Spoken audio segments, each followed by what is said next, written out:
हाय developers. मैं हूं शुभम वर्मा और आज हम देखेंगे जावास्क्रिप्ट इंटरव्यू क्वेश्चन से रिलेटेड पार्ट 27। तो आइए देखते हैं।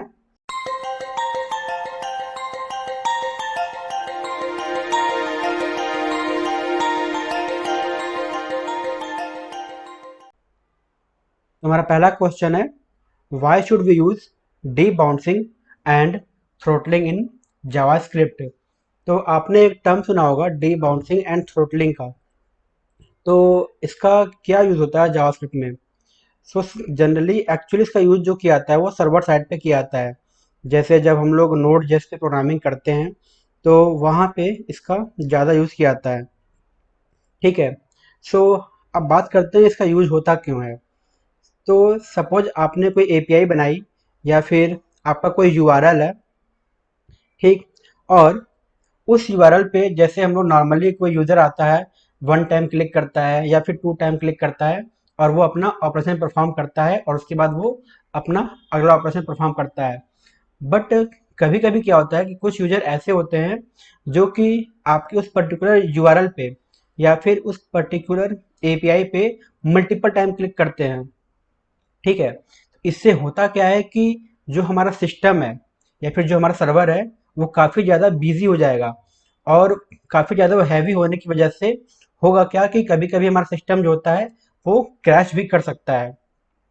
क्योंकि हम लोग जो भी एपीआई बनाते हैं वो जनरली क्या होता है, कोई एक बार ऑपरेशन परफॉर्म करता है। सपोज आपने कोई लॉगिन की एपीआई बनाई, ठीक है, या फिर आपने कोई साइन अप की एपीआई बनाई। तो जनरली क्या होता है, लोग आएंगे, साइन अप करेंगे और चले जाएंगे।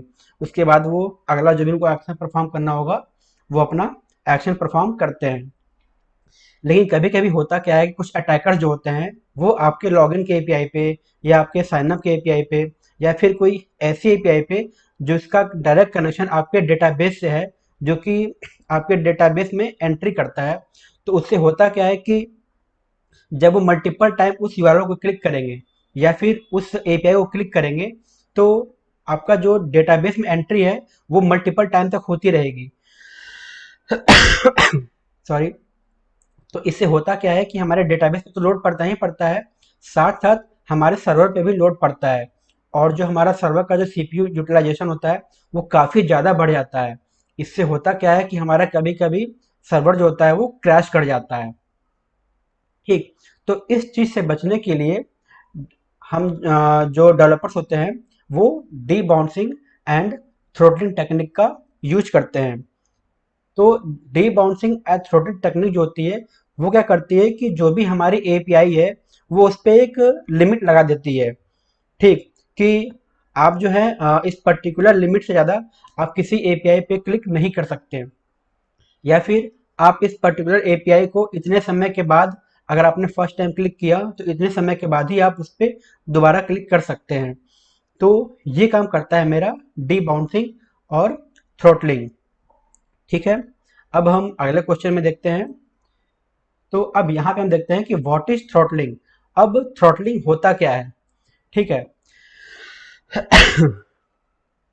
तो सपोज आपने कोई एपीआई बनाई है, ठीक। अब उस एपीआई पे यूजर कितनी बार भी क्लिक कर ले उस एपीआई पे कोई फर्क नहीं पड़ता।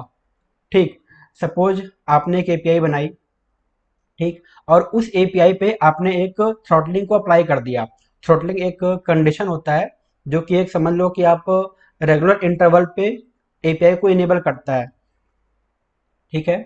अब आपने थ्रॉटलिंग अप्लाई करके आपने एक एपीआई बनाई और उस एपीआई पे आपने कंडीशन लगा दिया कि ये जो मेरा एपीआई है या फिर ये जो मेरा यूआरएल है वो हर 5 सेकंड बाद ही इनेबल होगा, और हर 5 सेकंड के बाद ही अगर किसी यूजर ने उस पर क्लिक किया तो अगले 5 सेकंड के बाद ही मतलब वो दोबारा उस पर क्लिक कर सकता है।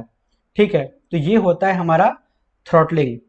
मतलब कि सपोज आपने अभी किसी एपीआई पे क्लिक की, ठीक है, अभी आप सपोज करो कि 12:01 हो रहा है, ठीक, और आपने 12:01 और 1 सेकंड पे किसी एपीआई पे क्लिक की। अब उसके बाद आप उस एपीआई पे चाहे 2 बार क्लिक करो चाहे 10 बार क्लिक करो, वो एपीआई अब इनेबल होगी ही नहीं। वो एपीआई अब 12:01 और 5 सेकंड के बाद ही इनेबल होगी, उसके बाद ही आप उस एपीआई को क्लिक कर सकते हैं। ठीक है, इस तरह से वर्क करता है थ्रॉटलिंग। मैं फिर से एक बार बता देता हूँ, क्योंकि ये थोड़ा सा आप कह सकते हो कि टिपिकल है।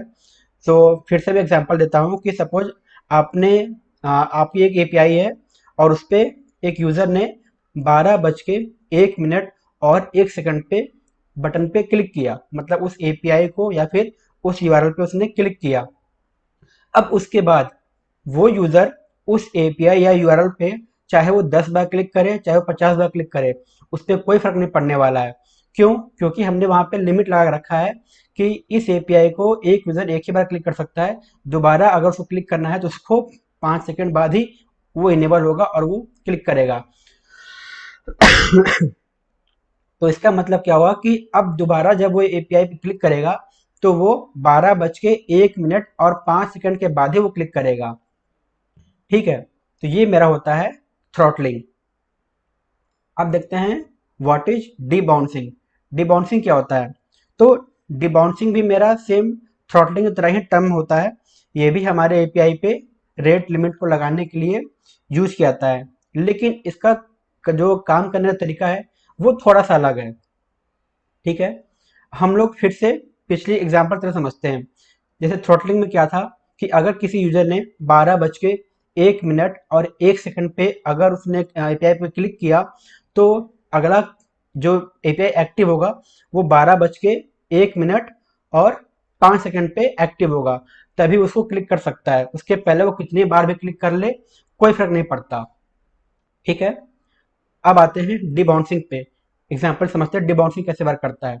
सो सपोज 12:01 और 1 सेकंड पे डिबाउंसिंग टेक्निक के थ्रू जो यूआरएल या फिर एपीआई है, यूजर ने उस पर क्लिक किया।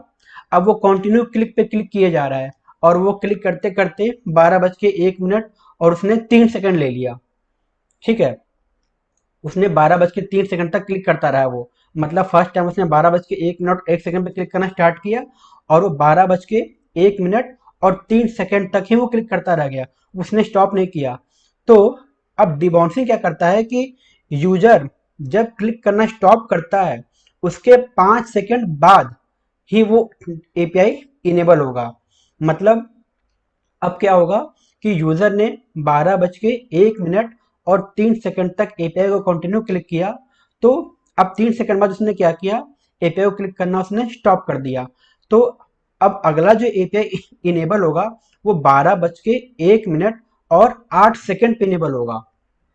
ठीक है, मतलब यूजर जब एपीआई पे क्लिक करना स्टॉप करेगा उसके उसके पर्टिकुलर टाइम के बाद ही हमारा जो एपीआई है वो इनेबल होगा और उसके बाद ही यूजर उस पर कोई एक्शन परफॉर्म कर सकता है।